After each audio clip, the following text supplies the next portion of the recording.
विनाकारण माणसाने जागू नये, तसं विनाकारण झोपू सुद्धा नाही. एकाने मला विचारलं, ताई सृष्टी कधी झोपते? म्हणलं झाडाची सूर्यास्त झाला, पानं फुलं मिटले जातात आणि पशु पक्षी सुद्धा झोपतात. पशु पक्षी झोपतात. आणि ती म्हणे माणसं, म्हणलं MB संपल्यावर, वायफाय वाले बॅटरी संपल्यावर. पूज्यपाद मोरारी बाबा 4 गोष्टी परमात्म्याने इनबिल्ड घातल्यात, बेसिकली घातल्यात. आहार, निद्रा, भय आणि मैथून. पारमार्थाचे वाटेने चालत असताना आहाराला संयमित करा, निद्रेला नियमित करा, मैथुनाला संकोचित करा आणि भयाला नष्टच करा. हा परमार्थातला सगळ्यात मोठा पुरुषार्थ. विढल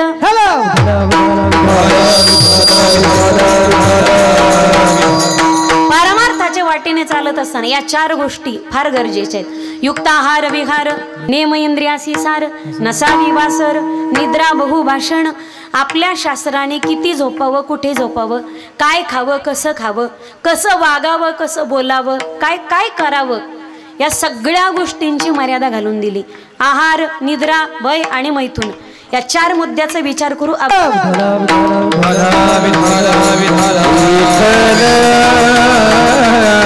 पहिला मुद्दा चिंतना करता घ्या. आहार, काय खावं, किती खावं, कुठे खावं, कधी खावं, कसं खावं, हे माणसाला कळावं. बऱ्याच जणाला खायची अक्कल गाठबोरी, बऱ्याच जणाला खायची अक्कल नसती. खायचं तर चांगलं खा. मला सांगा, खडी, डांबर, वाळू, शौचालय, सुलभ शौचालय, या गोष्टी काय खायच्या आहेत का? खायचं तर पिस्ता, बदाम, सारोळे, ह्या चांगल्या गोष्टी खाणं. तुम्ही पहा, तुम्ही काजू स्वस्त येतं, गुटखा महागे, खाणारे जास्त येतं, काजू खाणारे कमी येतं. दूध स्वस्त आहे, प्रत्येकाच्या घरी नेऊन घातल्या जातं. दारू महागे, येड्या बाबडीत बी गर्दी लागती लोकांची. दूध घरी नेऊन घातल्या जातं, पिणारे कमी येतं. लोक इतके डेंजर आहेत. लोक दूध आवायल्याचे बुडवतील, बायकोचं मंगळसूत्र गहाण ठेवतील, पण दारूवाल्याचे नेऊन देतील. चांगल्या गोष्टीसाठी माणसाचा तुटवडा. इथं पाहतो मी, टाळ वाजलं तर इतकेच लोक आले, त्याच्यात टकलं पडले. तर कोणी पुढं, कोणी मागं, कोणी विरोधी पक्ष नेते, कोणी आणखे धमके तमके. आणि इथंच माझ्या ठिकाणी जर रुपालीताई पाटलाच्या जागी जर पाटलीन आणली असती दुसरी, तर मला असं वाटतं लोक ते वर बसले असते, वर त्या घरावर बसले असते. लोक स्टेजवर बसायची तयारी झाली असती लोकांची. इथं लोकांना म्हणावं लागतं, कीर्तने पुढं सारखा पुढं, तरी लोक घंटेनी पुढं हळूहळू येतात. आणि तिथं ब्रॅकेटमध्ये लिहावं लागतं, कृपया पुढे येऊ नका. चांगल्या गोष्टीत लोकांचा तुटवडा, कलीचा गुणधर्म कमी. पहा तुम्ही, इथं कीर्तने म्हणलं, एवढे सुंदर रथी, महारथी, अतिरथी आणलेत आपण. हे संप्रदायातले मौल्यवान रत्न आहेत मायबाप. हे असं तुम्हाला वाटलं असं घरी कोणाला कॅसेट लागली काय, एवढं सुंदर आहे, एवढे सुंदर रत्न आपण आणले. तर आणि यांची कला, हे पा, कला कळायला बी क्वालिटीचं माणूस लागतं. कला कळायला बी क्वालिटीचंच माणूस लागतं. किंमत करायला बी त्याला समोर. या गाढवाला गुळाची चवच काय असते. ज्याला स्वतःच काही कळत नाही, त्याला क्वालिटीन बिलिटीन काय करणारे. घरी झोपून काही लोक ऐकत असतील, पण इथं टाळाच्या ऐवजी जर चाळ वाजले असते तर लोकांची किती गर्दी झाली असती. चांगल्या गोष्टीमध्ये लोक कमी येतात.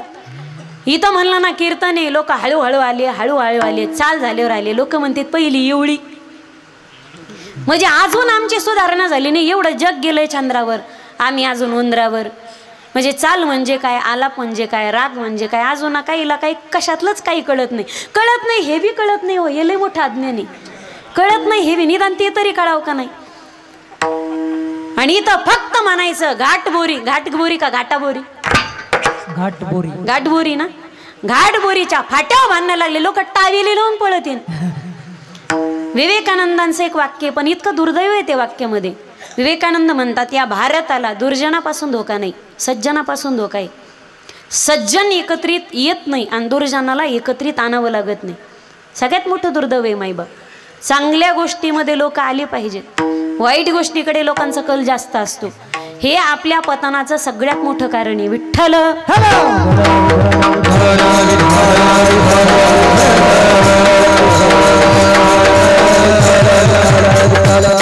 आहार, माणसाला काय खावं हे कळावं. बऱ्याच जणाला अक्कल नसते. एकदा काय झालं, वारीमध्ये आम्ही होतो, चहा घेत होतो आता वारीमध्ये कोणी बिस्किट पुडे वाटतं, कोणी चहा वाटतं, कोणी त्या खत्याच्या थैल्या, ते पाईप नाही का, काय फिनोलेक्स, ते पाईपाच्या त्या पिशव्या वाटीतं, कोणी काही बी घेतं, कोणी जातच बिस्किट गोळा करायला. जाताना सावडी जाताना येताना ते खात खात येतं घरी.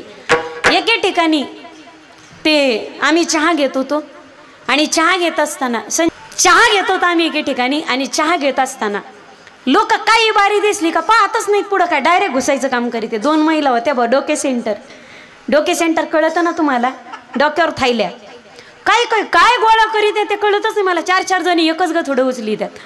एके ठिकाणी गर्दी होती, त्या 2 महिला, गर्दी लागली तिथं घुस, गर्दी असली तिथं घुस. एके ठिकाणी त्या गर्दीत घुसल्या आणि जेव्हा नंबर आला घ्यायचा त्यांना कळालं दाढी कटिंगचं दुकान लागलेलं आहे. चहा घेत होतो आम्ही, आणि चहा घेत असता तिकडून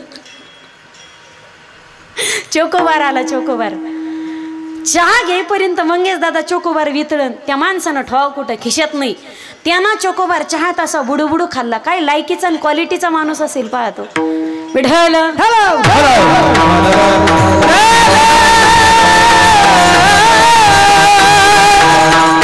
काय खावं माणसाला कळावं, खाण्याचं गणित. आयुर्वेद सांगतं की माणसाला जगण्यासाठी फक्त मुठभरच धान्य लागतं. मुठभर धान्यावर माणूस जगतो, म्हणून धान्याचं प्रमाण आहे मुठ धान्य, मुठभर धान्यावर माणूस जगतो. आणि त्याच्यापेक्षा जास्त खाल्लं तर त्याच्यावरती डॉक्टर जगतो. हॉस्पिटल नेहमी हॉटेल्सच्याच वरती का असतात, कधी विचार केला का तुम्ही? ते हॉस्पिटल म्हणतात तुम्ही 10 वेळा खाली आलात म्हणजे हॉटेल्समध्ये, तर 11व्या वेळी तुम्हाला वरी यावं लागेल, म्हणजे हॉस्पिटलमध्ये. आहार माणसाने किती खावं, खात असताना शरीराचे 4 कप्पे करावेत. कोयत्याने, कुऱ्हाडीने, चाकूने नाही, शब्दशः अर्थ घेत जाऊ नका. मनातच धरायचे 4 कप्पे करायचे. पैकी 2 कप्पे अन्नाने भरायचे, 1 कप्पा पाण्याने भरायचा, आणि 1 कप्पा श्वासोच्छवासासाठी मोकळा ठेवायचा. पण काही पहा तुम्ही, पंक्तीला बसल्यानंतर मागं पुढं पाहतच नाही. तो शेजारीची कडीन धवधववाडी, ते लाभ रे बरकत रे, कधी कपाळाला दाबून पाहतात, कधी पोटाला दाबून पाहतात. आणि जवळ त्यांचं पोट, ज्याला करदुरा तुटुस्तवर जेवण म्हणतात, जवळ पोट कपाळासारखं निबर लागत नाही तवर ते हात आखडता घेतच नाही. तर जेवताना पहा तुम्ही, दाबू जेवते ते. आणि ज्यावेळी श्वासोच्छवासाच्या भागावरती अतिक्रमण होतं तेव्हा आतून लेटर पाठवणं चालू होतं. कृपया गोडाऊन फुल झालेले, बाहेरून माल पाठवणे बंद करा. आणि माल पाठवणे बंद झालं नाही तर आतला कुंभू बळत दाबू भरलेला माल बाहेर येण्याची दाट शक्यता, कळावे आपला ढेकर. विठ्ठल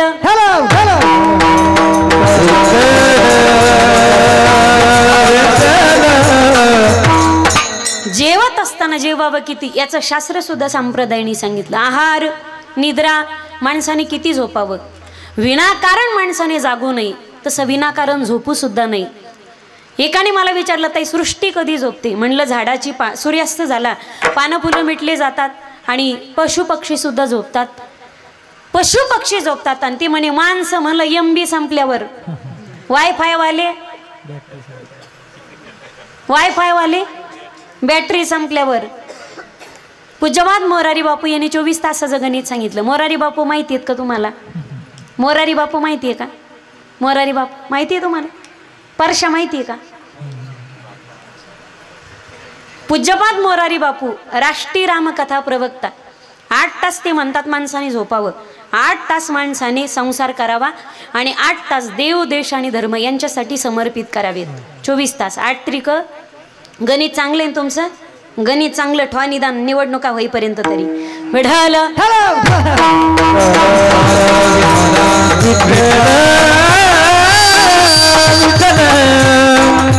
पण आपण काय करतो, 8 तास झोपतो, 16 तास संसार करतो. काही भजनासी उरले ते पाहेगा, राम राम स्मरा आदी. आहार निद्रा भय हा पण नंतर घेऊ, आधी 4थ्या नंबरचा मुद्दा 3ऱ्या नंबरला घेऊ. मैथून शरीराचा धर्म हा प्रत्येक प्राण्यांमध्ये, प्रत्येक सजीवामध्ये परमात्म्याने इनबिल घातला. जगताची उत्पत्ती प्रकृती आणि पुरुषातून झाली. शरीराचे धर्म प्रत्येकात आहेत, पण परमार्थाच्या वाटेने चालत असताना ज्याला इंद्रिय आवरता आले, ज्याला नियमात जगता आलं, रामायणातलं एक थोडक्यात एक वाक्य बोलून पुढे जाते. 14 वर्षाच्या वनवासामध्ये राम परमात्मा आणि सीता माता वानप्रस्थी जीवन जगले. 14 वर्ष दोघं एकमेकाच्या सोबतच होते, पण एकही अपत्य त्यांनी जन्माला घातलं नाही, एकही अपत्य जन्माला आलं नाही. हा रामप्रभूचा वानप्रस्थ होता. वनवासात असताना ब्रह्मचार्याचं जीवन जगले आणि साध्वी सीता माता एक विग्रहाचं आणि वैराग्याचं जीवन जगली. रामप्रभू वनवासात असताना त्यांना एकही अपत्य जन्माला आलं नाही. यात काय नवले, जोपर्यंत रामप्रभू 14 वर्षाचा वनवास पूर्ण करून अयोध्येत परत येत नाहीत तोपर्यंत अयोध्येमध्ये एकही नवीन बालकाचा जन्म झाला नाही. याला इंद्रियवरती विजय प्राप्त करणं म्हणतात. विठ्ठल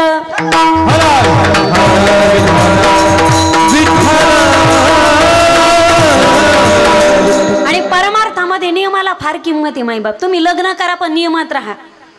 नियमात राहून म्हणून तर आपल्याकडे तुकोबराय साधू आहेत, नाथ महाराज गृहस्थाश्रमी असताना साधू आहेत, श्री संत चोखा मेळा महाराज, नरहरी महाराज, श्री संत सावता महाराज आदी करून सकल संत. लग्न करून सुद्धा नामदेवराय लग्न करून सुद्धा साधू झाले का? ज्याला नियमात जीवन जगणं जमलं तो जगातला सगळ्यात मोठा वैराग्य.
तू कामणी दिले दोन्ही, काम नाही झालो पाही रिकामा.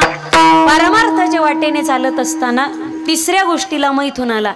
स्वस्त्रीच्या ठिकाणी, स्वपत्नीच्या ठिकाणी, स्वपतीच्या ठिकाणी त्याला स्थिर करणं परमार्थातला सगळ्यात मोठा विजय. आणि चौथा मुद्दा चिंतना करता घ्या, भय. परमार्थाच्या वाटेने चालत असताना कमी जास्त करू नका. तर परमार्थाच्या वाटेने चालत असताना भयाला नष्टच करता आलं पाहिजे. परमार्थातला हा पुरुषार्थ. जगाला वाटणारी भीती, सगळं जग एकाच गोष्टीला भेट पा, मी मरवता का काय आणि लोक मला विसरते का. लोक कोरोनाने मेले का भीतीने गेले? भीतीने गेले. झाला तरी मेले, नाही झाला तरी मेले, आणि संपला तरी मेले. मरणार एक दिवस प्रत्येक जण मरणार. हे पा, आपलं भरत नाही आलं त्याच्या आधी जाणार नाही, आणि जिथं संपलं तिथून पुढे माणूस जगणार नाही. मग रिकामा टेन्शन कशाला? नाही आले अवतार, येथे नाही आले अवतार, येथे नाही आले अवतार, येथे नाही आले अवतार, नाही आले अवतार, येथे नाही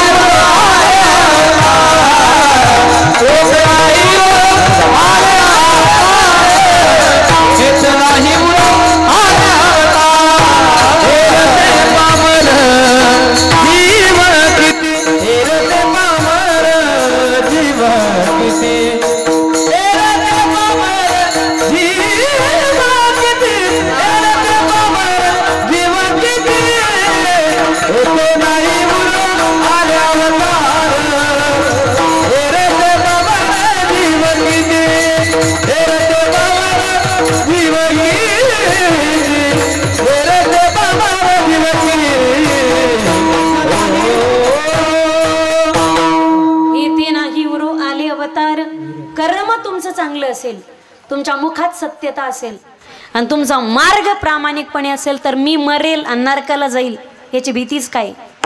वीर विठ्ठलाचे गाडे, विठोबाचे राज्य अमानित्य दिवाळी. अरे लेकर जर आपण पांडुरंगाचे तर आपल्याला रिकामं टेन्शन काय होते. कर्म तेरा सच्चा है तो किस्मत तेरी दासी है, नियत तेरी सच्ची है तो घर में मथुरा काशी है, मन चंगा तो कटौती में गंगा.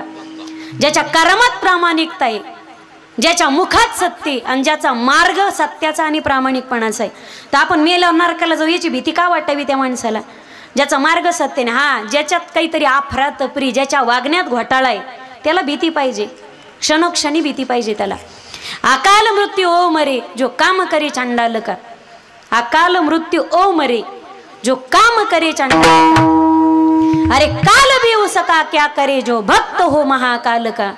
काल भी उसका क्या करे. वाजवा टाळ्या वाजवा. ते पा तुम्ही टाळ्या वाजले म्हणजे उद्यापासून महा अनुदान चालू होणार आहे का? काही वाढून देणार आहेत मला? तुम्ही वाजवल्या नाही वाजवल्या काय त्याच्यात काही फरक होणार नाही. फक्त कोणी झोपलेला असेल तर त्याची झोप मोडन आणि तो जागा होईन, त्याच्यासाठी मी डासपूस करायले बरं का. विढल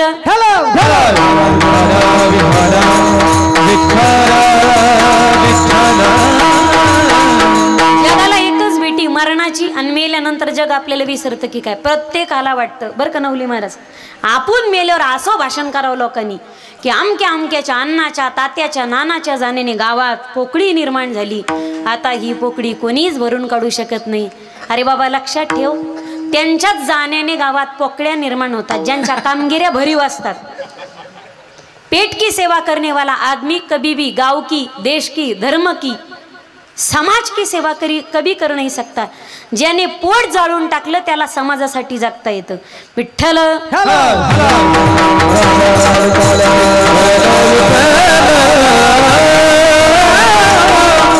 पोकळी त्यांच्याच जाण्याने निर्माण होते ज्यांचं कर्म आणि करणं, ज्यांची मदत लोकांसाठी होती. तुका मन जियावे सत्कीर्तीने भरवे, सत्कीर्तीने भरवे, सत्कीर्तीने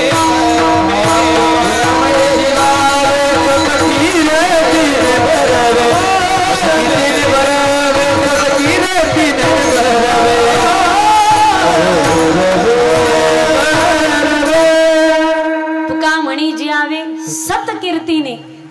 कीर्ती होईल पण कीर्ती सतकीर्ती होईल असं जीवन जगावं. त्यासाठी आयुष्यभर जीवनातली इच्छा सगळ्या मारून टाकाव्या लागतात. माईबाप संतांनी जे कमवले ना आम्ही जे कमवले याच्यात फार मोठी तफावत आहे. आजही पहा तुम्ही, आळंदीला जा, पंढरपूरला जा, देहूला जा, पैठणला या, साधू संतांनी काय कमवले? आजही ज्ञानोबारायांचा आहे तोच वाडा आहे. ज्ञानोबाराने किती गुंठे जमीन खरेदी केली? आज आमच्या आळंदीत गुंठे आहेत. निदान एक एक खोली तरी. आळंदीत खोली असणं वेगळंय आणि तुका म्हणे नेनो युक्तीची ती खोली असणं वेगळंय. आळंदीत खोली वेगळी. निदान प्रत्येकाची अर्धा अर्धा गुंठा, एक कितीतरी बाय जागा, निदान 1-2-3 खोल्या बांधीन इथपर्यंत प्रत्येकाची जागा तरी. आळंदीत ज्ञानोबारायांचं आहे तेच घरी, यापेक्षा काय इस्टेट आहे? तुकोबारायचं आजही देहूत पाहाल तर आहे तोच वाडा आहे. या पलीकडे काय इस्टेट आहे तुकोबारायांची?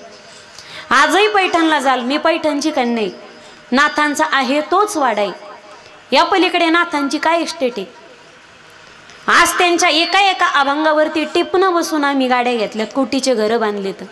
पण मला असं वाटतं आम्ही मेल्यानंतर आम्हाला सप्त्यातच कोणी पाणी पाजलं तर पाजलं, घरी जाईपर्यंत तर काही ठीक दिसत नाही आमचं बा. लोक असं म्हणणार नाही 12-12 वाजूस्तोवर नारळ घेतले, लई हिंडले, 24 तास गाडीत फिरत होते, जीवाचं रान केलं, वडापावर दिवस काढले, कधी पाणी भेटलं. लोकाला काय घेणं देणं हे आपल्या लेकरायला? आम्ही जे कमावलंय कदाचित आमच्या 1-2 पुण्यतिथ्या घातले, फोटो बी घरात ठेवतील की नाही याची सुद्धा गॅरंटी नाही. एक पुण्यतिथी घातली तरी परमेश्वराचे आभार. आमची कदाचित एक पुण्यतिथी घातली तर समाज आम्हाला हे पार. शब्दाने माणूस जिवंत राहत नसतो. शब्दाने समाज सुधारला असता तर माझे गल्ली गल्लीत कीर्तन ठेवले असते. आज या गल्लीत, उद्या त्या गल्लीत, त्या गल्लीत लोक सुधारले असते. तर कृतीने समाज सुधारतो. शब्द विसरून जातात, शब्द पुसले जातात. कृती कधीच पुसत नाही माणसाची. कृती रूपाने जिवंत राहतो माणूस. आम्ही जे कमवलंय आमच्या एक एक पुण्यतिथ्यानंतर आम्हाला घरचे विचारणार नाही, दारचे तर लांबच ठेवा. पण ज्ञानोबारायांनी जे कमवलंय, तुकोबारायांनी स्वतःच्या सावकारकीच्या वया इंद्रायणीत बुडवल्या. ज्यावी सदेह वैकुंठ गमनाला जगाचा मालक घ्यायला आला, ज्या तुकोबारायांकडे बसायला पोत नव्हतं, पण अंतिम क्षणाला जगाचा मालक त्यांना घेऊन आला आणि जाताना बसायला पोत